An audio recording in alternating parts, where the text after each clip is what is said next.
નમસ્તે. એસસીવીપીના યોગ ડિપાર્ટમેન્ટમાં તમારું સ્વાગત છે. આજે વાત કરવાના છે કે સવાર પડી, પણ આપણા શરીર અને મનની સવાર નથી પડતી.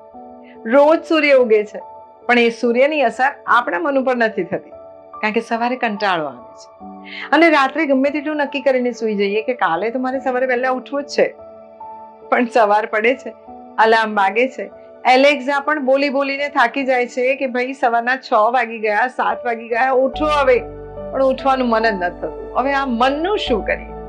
કારણ કે શરીરને પડખું ફરકવાની પણ નથી ચાલતી હિંમત કે ભાઈ હવે સૂતા છે, આળસ આવે છે, નથી ઉઠવું, કાલે ઉઠીશું. તો એવા વખતે શું કરવું, એના ઘણા બધા નુસ્ખા આજે તમને બતાવવાના છીએ. તો પહેલા તો તમારે અમને કમેન્ટમાં એ લખીને બતાવવાનું છે કે તમને શેનો કંટાળો આવે છે. સવારે ઉઠવાનો કંટાળો આવે તો તમને શું વિચાર આવે કે આજે નહીં કાલે જઈશું, એવું થાય? અથવા તો પછી સવારે કંટાળો આવે છે તો એવું થાય છે કે મને બહુ દુખે છે, શરીર દુખે છે, સવારમાં પગ જકડાઈ ગયા છે, કમર જકડાઈ ગઈ છે, પડખું ફરું છું તો બી દુખે છે, એવું થાય છે? તો અમને કમેન્ટમાં લખીને એ બતાવો.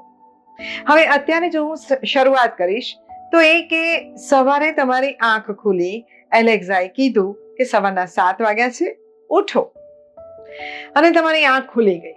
તમે એલેક્સાને કીધું, એલેક્સા ચૂપ. એલેક્સા તો બિચારી ચૂપ થઈ ગઈ. પણ આપણે તો પથારીમાંથી ઉઠવાનું છે, બહુ જ ઈચ્છા છે ઉઠવાની, પણ આટલા વર્ષોથી નથી ઉઠ્યા, આ સવારે કેવી રીતે ઉઠીશું? તો એના માટે તમારે સૂતા મસ્ત આળસ ખાવાની છે. એટલે તમારી આજે કરોડરજ્જુ છે ને, સ્પાઇન છે, એ સ્પાઇનને મસ્ત મચેડવાની છે. એ કરોડરજ્જુને તમે આમ આળસ કરશો ને મચેડશો એટલે તમે જે શ્વાસ લો છો એ શ્વાસમાં આવેલો પ્રાણવાયુ, ઓક્સિજન એ કરોડરજ્જુમાં જશે, એ સ્પાઇનમાં જશે, અને એટલે તમને મૂડ ચેન્જ થશે. તમને જે આંખ અડધી ખુલતી હતી, કંટાળો આવતો હતો, નથી ઉઠવું થતું હતું, પણ જ્યારે તમે મસ્ત આમ આળસ ખાશો ને અને પછી તમે ઊંડો શ્વાસ લીધો તો તમને થશે કે ચાલ તારે હવે આજે ઉઠી જ જઈએ, હે ને? તો એક ઉપાય આ છે કે તમે મસ્ત આળસ ખાવાની. ઓકે, બીજો એક ઉપાય પણ બહુ સહેલો છે કે તમે પથારીમાં પહેલા તો બેઠા થાઓ. ઉતરવાની વાત જ નથી, પથારીમાં તમે બેઠા થયા પછી પલાઠી વાળેલી છે તો પલાઠી વાળેલી હોય તો તમારે ટ્વિસ્ટિંગ કરવાનું.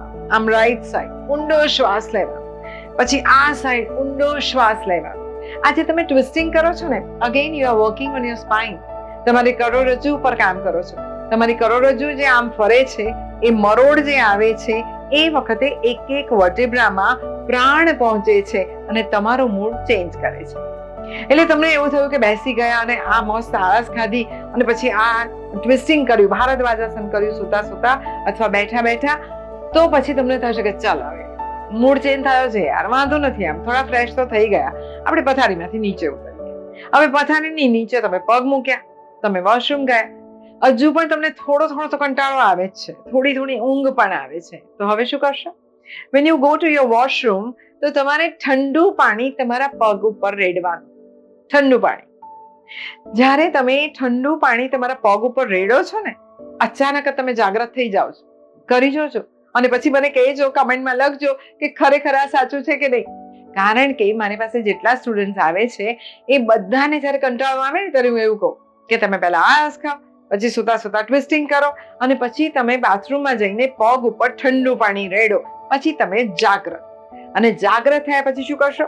તમે પેલું રાત્રે વિચાર્યું હતું ને, પ્લાન કર્યો હતો કે આજે તો મારે 8 વાગે યોગ ક્લાસમાં જવું જ છે, અથવા 8 વાગે સ્વિમિંગમાં જવું જ છે, અથવા 8 વાગે મારે ચાલવા દોડવા જવું છે, તો એ કરી શકશો. જે મન તમને 10 મિનિટ પહેલા એવું કહેતું હતું કે ના યાર આજે નહીં કાલે, એ આખો જ મૂડ ચેન્જ થઈ ગયો. એટલે હવે તમે પગ ઉપર ઠંડુ પાણી રેડ્યા પછી ફ્રેશ થયા, બ્રશ કરી લીધું, ચેન્જ કરી દીધા અને પછી તમારા રૂટીનમાં લાગશો. આ એક વાત.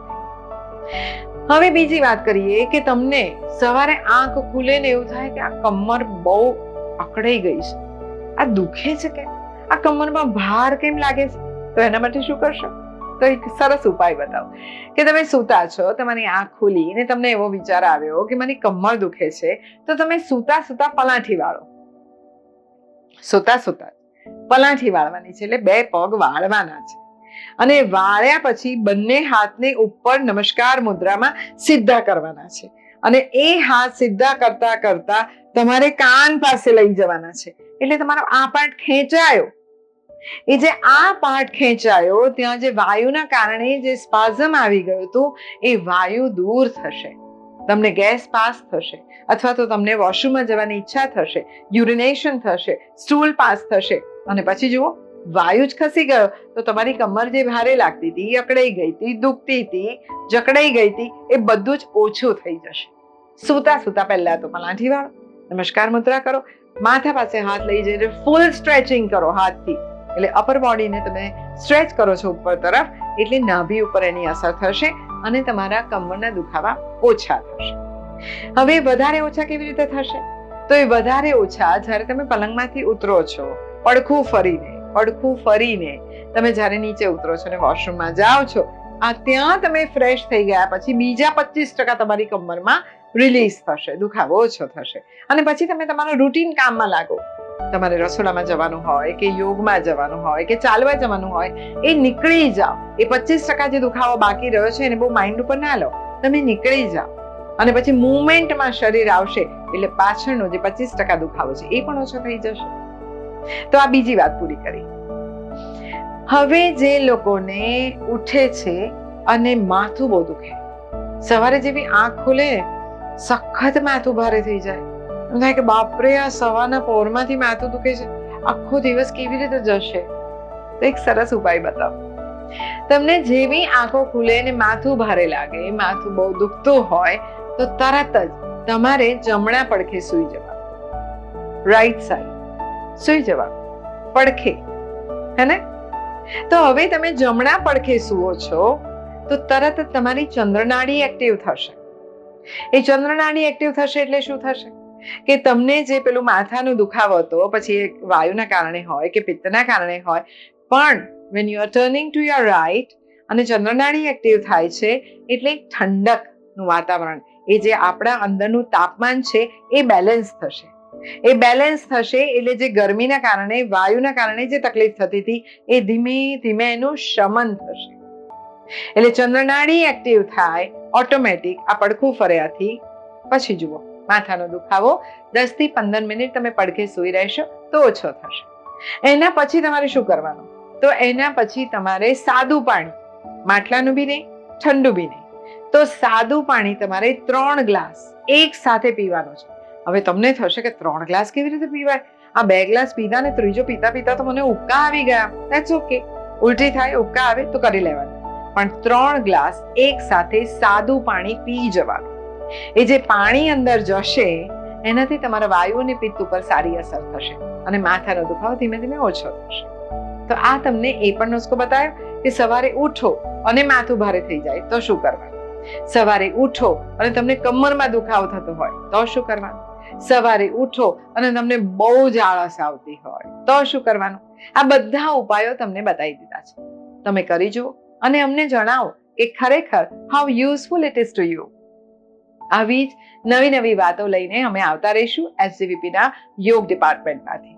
ફરી મળીએ. આવજો.